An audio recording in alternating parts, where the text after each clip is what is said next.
Alors, dans cette vidéo, on va faire la résolution concrète des trinômes du second degré, donc de la forme ax carré plus bx plus c est égal à 0, où a, b, c sont des réels qui ont été fixés. Dans une vidéo précédente, on avait déterminé théoriquement les formules des racines des trinômes du second degré. Donc voilà, l'objectif c'est d'appliquer, de regarder sur des cas concrets, de regarder ce qui se passe, quoi. Donc j'ai pris ici trois choix de polynômes différents dont on va décliner les différentes étapes, c'est-à-dire déterminer le delta, ce qu'on appelle le discriminant, qui vaut b carré moins 4ac, en déduire les racines grâce aux formules qu'on a déterminées dans la précédente vidéo, et enfin on regardera comment le polynôme peut se factoriser grâce à ces racines.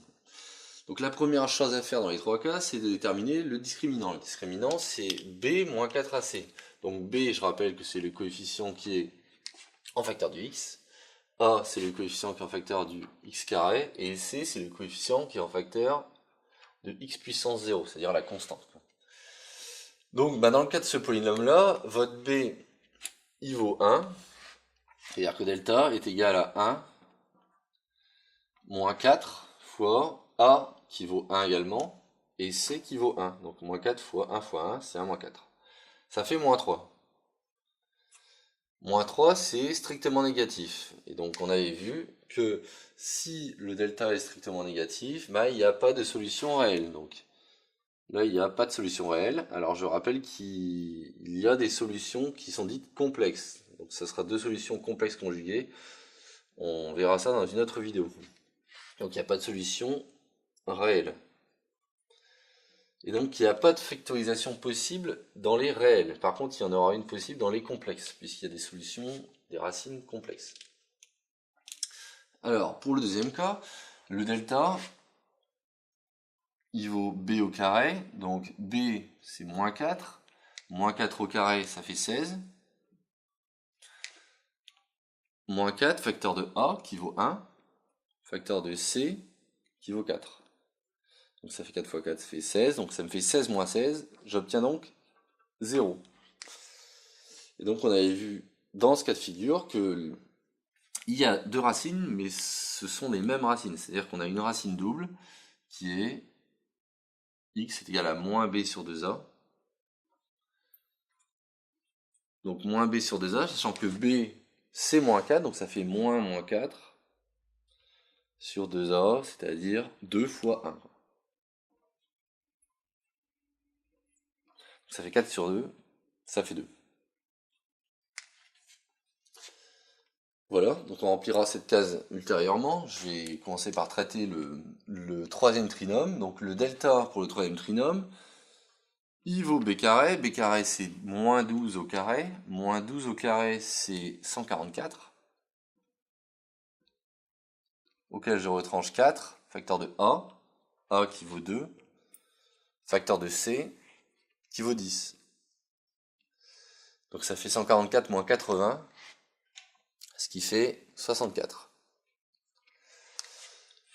Ainsi, on peut déterminer les racines, donc c'est des strictement positifs, donc il y a deux racines qui sont distinctes, c'est-à-dire la première racine, ça sera donc x est égal à moins b plus racine de delta sur 2a, et la seconde racine, ça sera moins b moins racine de delta sur 2a. Donc il ne reste plus qu'à remplacer. Alors b, on a vu que c'était moins 12, donc ça fait moins 12, il me reste donc 12. Racine de delta, c'est racine de 64, ça fait 8, donc 12 plus 8, sur 2a, c'est-à-dire 2 fois 2, c'est-à-dire 4. En bas, ça me fait 12 moins 8 sur 4. Donc il ne reste plus qu'à simplifier ces deux expressions. Donc 12 plus 8, ça fait 20, divisé par 4. On obtient donc 5. Pour ce qui est de la seconde racine, 12 moins 8, ça fait 4, divisé par 4, on obtient donc 1. Et donc on a déterminé toutes les solutions donc, à nos trois trinômes. C'est-à-dire qu'il n'y en a pas ici, il y en a une double, c'est-à-dire qu'il y a des solutions deux fois, et on en a deux qui sont distinctes ici. Alors la question c'est comment est-ce qu'on peut factoriser notre trinôme après grâce à ces racines. En fait, dès que un réel est racine, par exemple si A est racine, alors le polynôme en question pourra se factoriser par x moins a. Si bien que ici 2 est racine double, et donc notre polynôme il va pouvoir s'écrire sous la forme x carré moins 4x plus 4 va pouvoir s'écrire sous la forme donc, x moins 2 fois x moins 2, c'est-à-dire x moins 2 au carré. D'ailleurs, au passage, on aurait pu remarquer directement cette égalité sans faire tout ce calcul, puisque ce terme-là est une identité remarquable. C'est a carré moins 2ab plus b carré.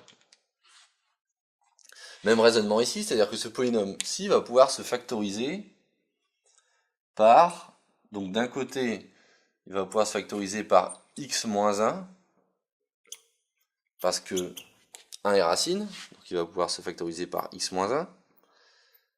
Il va également pouvoir se factoriser par x moins 5, puisque 5 est racine. Mais là, c'est pas tout, il faut faire attention, parce que dans notre polynôme, on a un 2 qui se trouve ici. Si on redéveloppe ce produit-là, on va se retrouver avec x carré au lieu de 2x carré. Donc notre factorisation demande de mettre le coefficient a devant. Ce qui était le cas aussi ici, sachant que le coefficient a, qui est le premier terme devant le degré à 2, il vaut 1. Donc du coup, ici on a bien une factorisation avec a devant aussi. Donc voici les factorisations donc, du polynôme de droite et du polynôme de gauche, en produit de polynôme de degré 1.